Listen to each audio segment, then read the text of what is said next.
Good morning, friends. Mark Holmes here, of course, with my buddy Cowboy Joe Boo, as well as Joe Bear in the house. And as always, I want to thank you all for watching, commenting, subscribing, and being part of the Joe Boo Sports Report. Without you guys, as well as you ladies, this literally does not work. So let's get open for business real quick. We're already open. And wake up the football gods this morning. How are you guys doing on this hump day? Hopefully you had all your taco dreams come true yesterday on Taco Tuesday. And here it is Wednesday. And we are after that May 3rd date where if you happen to sign free agents, at this point, it won't count against you as far as compensatory picks. And so this is beginning that next wave of free agency as teams have drafted players that, to take care of positions.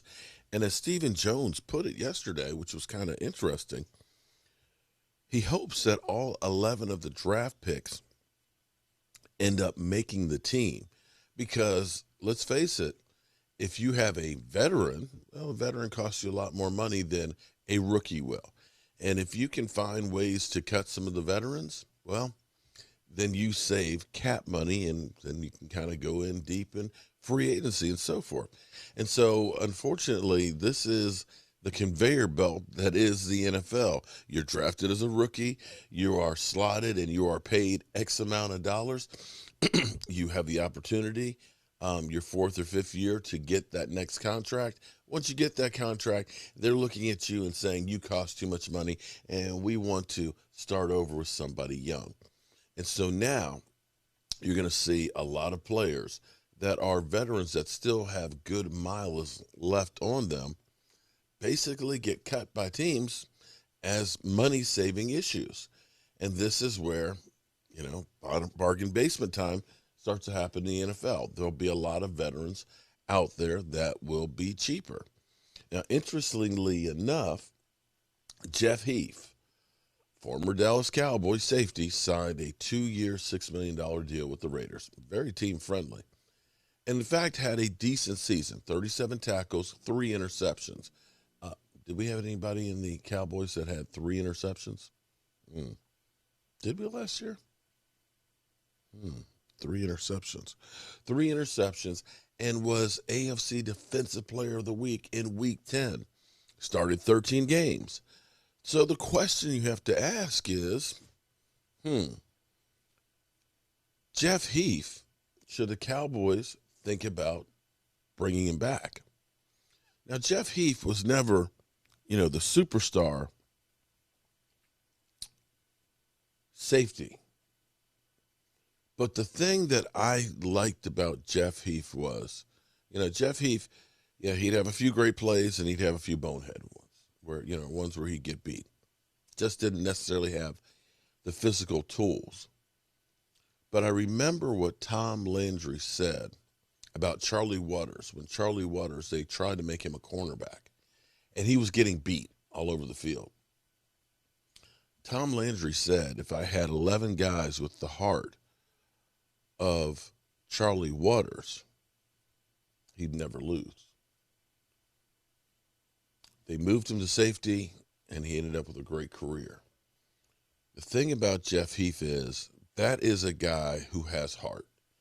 You would never, ever hear Jeff Heath say something like, nobody gives 100% on every play. You just wouldn't. I remember the game where he had 2 separated shoulders, I think it was. And he's still throwing his body in there. Carried off the field and still coming back for more. And that, my friends, is the mentality that you want to have on your defense. Giving everything you got. I'm not saying the Cowboys should re-sign Jeff Heath. He is 30 years old. He's an aging veteran. You've got a lot of young pups. But if I could take that mentality right there and instill it on my players, I'd be excited. I'd be happy. I'd be ecstatic about that one. So we'll see what happens with Jeff Heath. kind of surprised on that one because he played well. It wasn't costing him a whole bunch of money, but that is the NFL. They are, um, you know, that's the NFL. Here today, gone tomorrow. Now we have our quarterback, Dak Prescott, who yesterday was helping homeless people and so forth. Dak, who's always been very, very charitable. We have some of those idiot trolls that'll say, oh, well, he's just giving back so that way he can get a tax write-off. Haters are just going to hate. Haters are just going to hate. I'm trying to understand the mentality of always being so negative. Your life must be just plain miserable. That everything out there, you just have to take it and turn it into something negative. What a waste of a life. I choose to look for the positive. I choose to be a beacon of hope. Trying to feel good. Maybe it'll help me live longer. It'll definitely help me live happier. So that's what I'm going to do. You do you.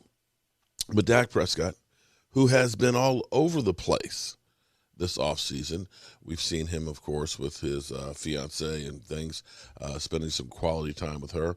We've seen him at Jameis Winston's quarterback camp and all that, working with youth. We've seen him, of course, stand up for cancer. We've seen him on Fight, Faith, Finish. And now he says he could play today, right now. He's ready to go. And in his mind, be very, very successful. That's great to hear because when you have that catastrophic injury, it's hard to, that first time you step on the field is big. Mentality-wise, it's big. And you have to be prepared for it. Football is one of those games that when you think you've been beaten, everything happens so quickly that it has to be a reaction. And if you have to think, you're not going to be successful. So him getting set in his mind and not having that doubt, now, as we sit here early May, knowing we got May, June, July, August, and then not until September, that's a great thing for Dak Prescott and for the Dallas Cowboys. Because let's be clear, the Cowboys are only going to go as far as Dak Prescott. Because currently, our backup quarterback is Ben DiNucci. Let me say it again. Our backup quarterback is Ben DiNucci. We don't have another quarterback on the roster. So now that we have this second wave of free agency, and back to the whole quarterback situation, there aren't exactly great quarterbacks out there. Andy Dalton, who was our backup, kind of is maybe the starter for Chicago, at least until they get my man ready to play. He'll be a starter for a while. There's not quarterbacks out there that are going to be a quarterback to take you to the playoffs. They're just not. If they were any good, they'd already be signed by somebody.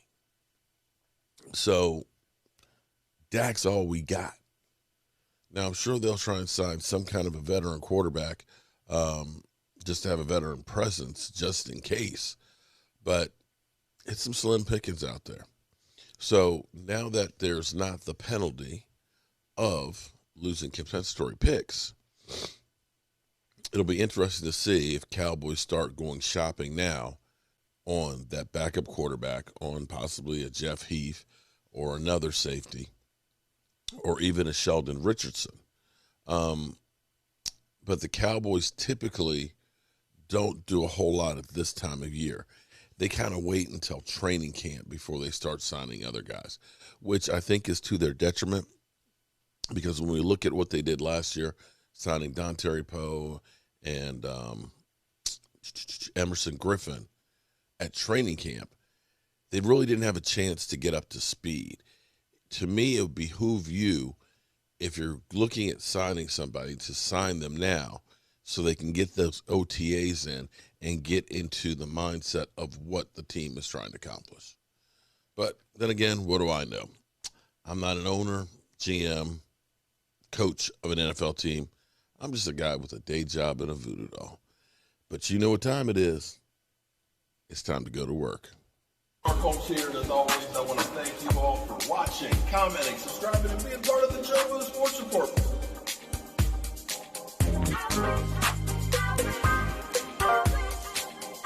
You did one hell of a job, and the only thing else I got to say is, how about them Cowboys?